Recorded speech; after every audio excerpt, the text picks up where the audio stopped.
If you're watching this, I'm dead.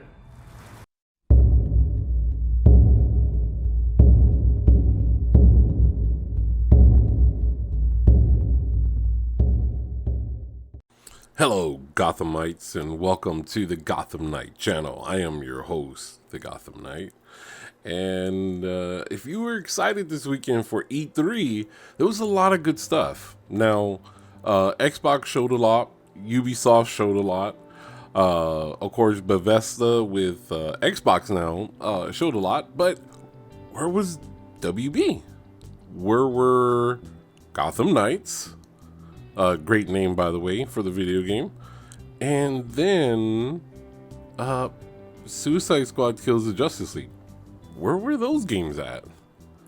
Well, let's go ahead and get into it and discuss why those games weren't there. And also, maybe another DC game that is supposed to be coming out. We know that another Warner Brothers Studios is working on it, but it's not quite there yet, right? So let's go ahead and discuss. So E3 happened this weekend, and if you don't know what E3 is, it's the Electronic Gaming Conference. It's the conference where video games get shown, new products get showed. It's a big thing. Last year, Sony bowed out. Sony decided to have their own event and do their own thing now. It's okay, cool. Their prerogative. They can do whatever they want. It's just a cool thing and a cool tradition where all the companies come together. Now, why wasn't wbgames there? Well, here's the thing. They're not done. And they're not coming out this year. They have to probably look at the schedule and more than likely be in 2022. And that probably is late 22, which also brings up another discussion of how these games are going to be maybe competing against each other. So WB Games was not at E3 in full. Now, they did show a game, Back for Blood. Okay, it was from the developers who did the Left 4 Dead series, if I'm correct. And great looking game, awesome looking game. But we're a Batman channel, so we want to hear Batman news, right? And Gotham Knights has been hiring more staff. Rocksteady has also. So these games are not done. These games are not coming in until late 2022. So that means we have to go through another E3 conference next year. Plus, keep in mind, we still have DC fandom this fall. That's where I think that they're going to start fully the marketing for these two games and possibly release another video game, which may be a Superman game. I know everyone's been waiting for a Superman game, and or a Justice League game. So that's going to probably be another surprise that comes out at DC fandom. Hey, listen, last year we covered it. It was a great event. Loved it. Hopefully that's where, for the gamer side, for those that of us that love playing games, that's where we're going to go ahead and get our fix. Okay. So, with knowing that information, it wouldn't have been very, a position for WB to reveal more of what was already shown.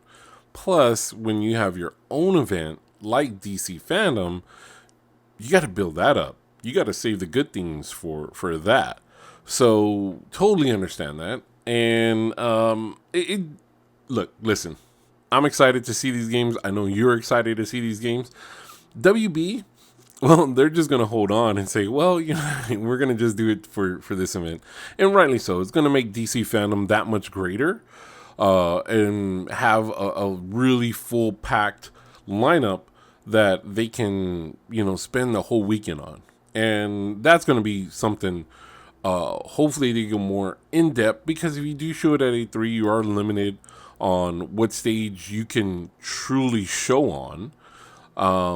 And hopefully that's where DC fandom takes the bigger pie in showing off, showing off these games more in depth. And I'm okay with that. I'm okay with that. It just sucks not being able to see it yesterday when all the hype was going on. And, I mean, E3 is not over yet. I mean, they can show something, but I doubt it. I doubt they're going to show anything. So, yeah, it sucks. It sucks, but let's see what they're going to do.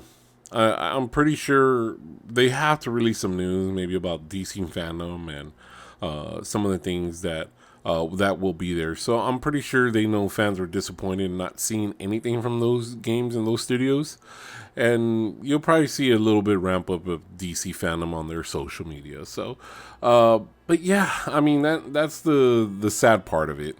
And I'm hoping that with DC fandom they really do a nice long in-depth part of their video games that we would have got this weekend. Now, I know it's only a couple of months away, guys. So we're in June, we got July, we have August, September, and then we're going to come right into the DC fandom area, right? So, and hopefully another, the Batman trailer and a lot of other good stuff that, we're hoping on. And so for the gamer side, I know it sucks. Batman's in Fortnite right now.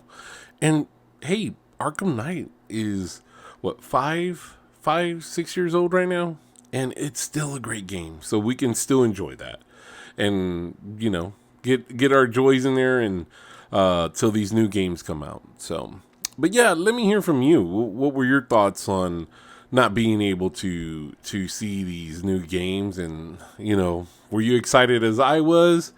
And then let down as I was, but I kind of already knew they weren't going to be there, but I was still hoping. I was still holding out hope we were going to see something. So, but all right, guys. Well, you guys have a great day out in Gotham City. Don't forget to get your coffee, and we'll see you guys later. Take care.